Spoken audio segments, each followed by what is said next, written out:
Sebagaimana dalam dakwaan primer melakukan pasal 114 ayat 2 juga pasal 132 ayat 1 Undang-Undang RI Nomor 35 Tahun 2019 ketika 2 menjatuhkan pidana terhadap terdakwa Abdullah alias Abdullah Zakaria dengan pidana mati.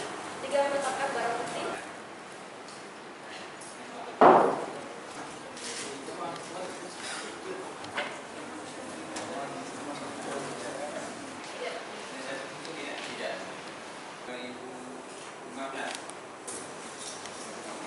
Sidangnya, sidang perkara pidana nomor 14.